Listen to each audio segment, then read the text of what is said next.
ഉച്ചയ്ക്ക് ഊണിന് എന്താ വേണ്ടേന്ന് പറയണേ അമ്പിളി. അമ്പിളിക്ക് ഇഷ്ടമുള്ളത് വെച്ചു കൊടുക്കണമെന്ന് ദാസാർ പ്രത്യേകം വിളിച്ചു പറഞ്ഞിട്ടുണ്ട്. ആണോ? അപ്പൊ ചേച്ചി ഇനി മുതൽ ഇവിടെ ഫുൾ ടൈം സർവീസ് ആണോ? അതൊന്നും പറഞ്ഞില്ല. ആദ്യത്തെ 3 മാസം നല്ല ശ്രദ്ധ വേണമല്ലോ. അതായിരിക്കും ദാസാർ ഇന്ന് തന്നെ കിച്ചണിലെ കാര്യങ്ങൾ ഏറ്റെടുക്കാൻ പറഞ്ഞത്. പിന്നെ അമ്പിളിയുടെ ആരോഗ്യസ്ഥിതി നോക്കി വേണ്ട പോലെ ചെയ്യാം. എന്റെ ശാന്തേച്ചി, ലച്ചുമോളെ പ്രഗ്നന്റ് ആയിരിക്കുമ്പോ പോലും ആരും സഹായത്തിനുണ്ടായിരുന്നില്ല. അന്ന് വീട്ടിലെ കാര്യങ്ങളെ മുഴുവൻ ഞാനാ നോക്കിയത്. അല്ല, അന്ന് ആരും ഉണ്ടായിരുന്നില്ലെന്ന് പറയാൻ പറ്റുമോ അമ്പിളി? അനുവിന്റെ കല്യാണം മാത്രമേ ആ സമയത്ത് കഴിഞ്ഞുള്ളൂ. ചീരുവും ദേയും പിന്നെ മഞ്ചാടിയൊക്കെ അവിടെ ഉണ്ടായിരുന്നില്ലേ? അവരുടെ കാര്യമൊന്നും പറയണ്ട രഘുവേട്ട.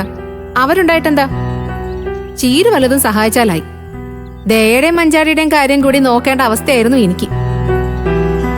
അപ്പൊ എന്റെ ഒരു സഹായം അമ്പിളിക്ക് വേണ്ടെന്നാണ് പറയുന്നേ?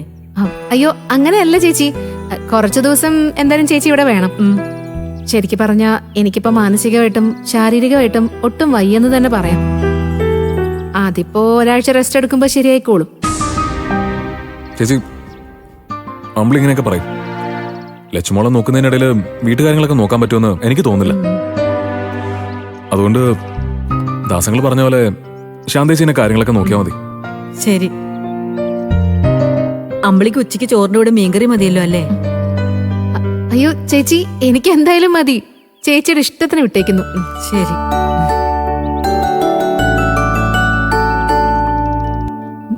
അല്ല രഘുവേട്ടാ, അങ്കിളച്ഛനെ ഹോസ്പിറ്റലിന് ഡിസ്ചാർജ് ചെയ്ത് ഇങ്ങോട്ടായിരിക്കും കൊണ്ടുവരാ? അല്ല, അതും കൂടെ മനസ്സിൽ വെച്ചായിരിക്കോ അങ്കിള് ശാന്തമേച്ചിയെ എല്ലാം പറഞ്ഞു ഏൽപ്പിച്ചിരിക്കുന്നേ? അതിന് സാധ്യത കുറവാ. അമ്മാവും കുട്ടികളെ കൊണ്ട് എങ്ങോട്ട് വരുമെന്ന് എനിക്ക് തോന്നുന്നില്ല. കുറച്ചു ദിവസം അനുവിന്റെ വീട്ടിൽ റെസ്റ്റ് ചെയ്തിട്ട് പഞ്ചരത്നത്തിലേക്ക് പോകാനാ സാധ്യത.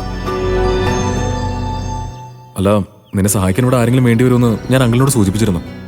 ഓ, വീണ്ടും നമ്മൾ അച്ഛനും അമ്മയും ആവാൻ പോവാണെന്ന് ആദ്യം ഞാൻ പറഞ്ഞപ്പോ ഒരു താല്പര്യമില്ലാത്ത പോലെ ആയിരുന്നല്ലോ. ആ, ഇപ്പൊ അടുത്ത ആളെ സ്വീകരിക്കാൻ വലിയ ആവേശത്തിലാണെന്ന് തോന്നുന്നല്ലോ. എടി, ആദ്യം നീ ഇത് പറഞ്ഞപ്പോഴേ എനിക്കതങ്ങ് വിശ്വസിക്കാൻ പറ്റിയില്ല.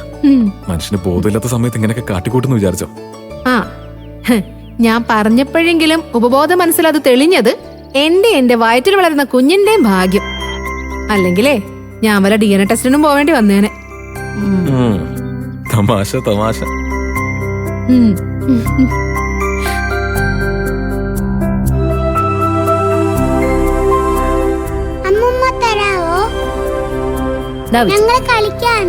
മക്കള് കളിച്ചു.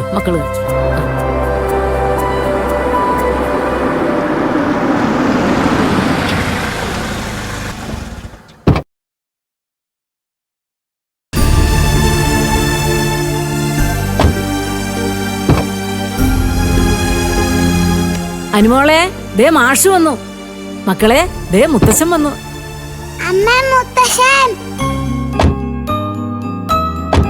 ചെല്ലടാ, മുത്തശ്ശനെ കൂട്ടിക്കൊണ്ടുവാ.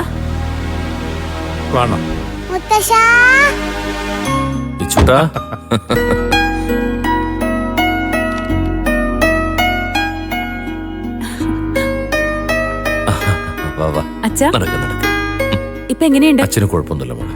ദാസുണ്ടല്ലോ. ആഹാ, മുത്തച്ഛന്റെ മക്കളെ. കുറച്ചു ദിവസം ഭാനുമ ഇവർക്ക് വേണ്ടി വല്ലാണ്ട് കഷ്ടപ്പെട്ടിട്ടുണ്ടാവുമല്ലോ അല്ലേ? അയ്യോ, മക്കളെ നോക്കുന്ന ഒരു കഷ്ടപ്പാടാണോ മാഷേ? ഒരു സന്തോഷമല്ലേ? അണ്ണാ, ഇനി അകത്തേക്ക് ഇരിക്കാം. ബാക്കി സംസാരമൊക്കെ അകത്തേക്ക്. അതെ അച്ഛാ, വാ മക്കളെ. ഞാൻ മുറിയൊക്കെ റെഡിയാക്കി വെച്ചിട്ടുണ്ട്. അച്ഛൻ കേറ്. ഭാനുമ അവരെയും കൂടി കൂട്ടിക്കോ. ശരി. അയ്യോ, വീഴല്ലേ, അടങ്ങിയിരിക്കേ. മോളെ, അച്ഛാ, അല്പസമയം അച്ഛൻ ഇവിടെ നിന്ന് ഇരിക്കട്ടെ.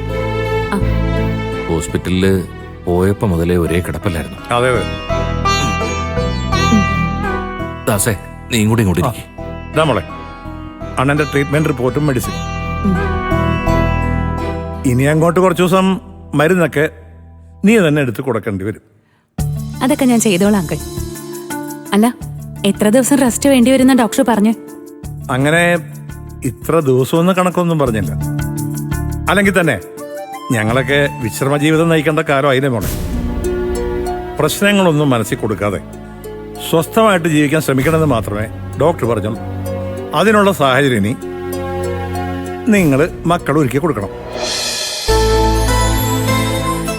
കുടുംബവും ജീവിതവും ഒക്കെ ആവുമ്പോൾ ചെറിയ ചെറിയ പ്രശ്നങ്ങളൊക്കെ ഉണ്ടാവും.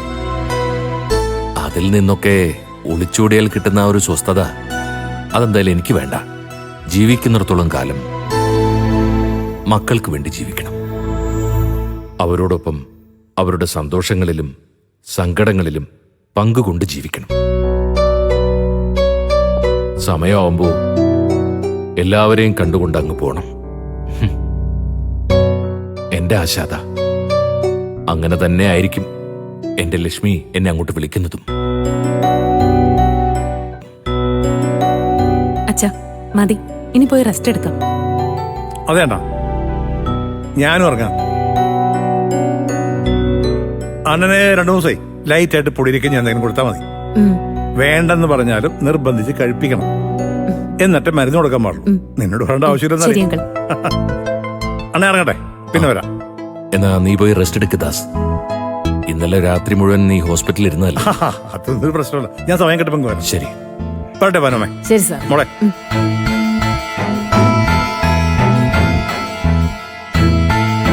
അച്ഛാ അകത്തേക്ക് വാ.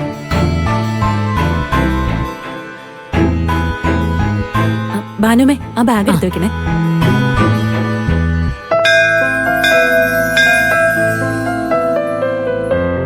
ആ, ഇന്ന് ഉച്ചയൂണുണ്ടാക്കുന്ന ജോലി അയാളെ ഏൽപ്പിച്ചിട്ടാ പോന്നിരിക്കുന്നത്.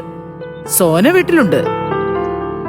അതുകൊണ്ട് അയാൾ അടുക്കളയിൽ കയറുന്നതിന് മുമ്പ് ഞാൻ ഇങ്ങോട്ട് ഇറങ്ങി. അത് നന്നായി. ഇന്നത്തെ അയാളുടെ പാചകം സോനയുടെ നിയന്ത്രണത്തിൽ നടക്കട്ടെ. നാളെ മുതൽ ആന്റി ഇടപെട്ടാ മതി. ആഹാരം കൊള്ളില്ലെങ്കിൽ ഇന്ന് തന്നെ അവനുള്ള പണി കിട്ടും. അതെന്റെ മക്കളുടെ കൈകൊണ്ട് തന്നെ ആവട്ടെ. അല്ല ആന്റി, സോനയ്ക്കല്ലാതെ വേറെ ആർക്കെങ്കിലും അറിയോ അയാൾ അടുക്കളയിൽ കയറിയ കാര്യം? ഇല്ല, ഞാൻ ആരോടും പറഞ്ഞിട്ടില്ല. കഴിക്കാൻ വന്നിരിക്കുമ്പോഴായിരിക്കും എല്ലാവരും അറിയുന്നത്. ആ, ഏട്ടന്മാർ ആഹാരത്തിന് കുറ്റം പറയുമ്പോ സോനയ്ക്ക് അയാളെ ചൂണ്ടിക്കാണിച്ചു കൊടുത്തല്ലേ പറ്റൂ. അത്രയ്ക്ക് മോശമാവൂ ആന്റി അയാളുടെ പാചകം? അല്ല, ആന്റിയെ ജോലി ഏൽപ്പിക്കുമ്പോ അയാളുടെ പ്രതികരണം എന്തായിരുന്നു? ആ, വലിയ സന്തോഷത്തിലാ ഏറ്റെടുത്തത്. ആ, എങ്ങനെയെങ്കിലും വീട്ടിനകത്തൊന്ന് കയറിപ്പറ്റാൻ നോക്കിയിരിക്കായിരുന്നില്ലേ? പക്ഷേ നല്ല രീതിയിൽ പാചകം ചെയ്യാനുള്ള സാധ്യതയില്ല. ഓ, പണ്ട് ചായയിലൊന്ന് പഞ്ചസാര ഇട്ട് ഇളക്കാൻ പറഞ്ഞ അതുപോലും ചെയ്യാത്ത മനുഷ്യനാ. ആന്റി, അത് പറഞ്ഞിട്ട് കാര്യമില്ല. അതിനുശേഷം ഒറ്റയാൻ ജീവിതം ആയിരുന്നില്ലേ, അതും ഗൾഫില്.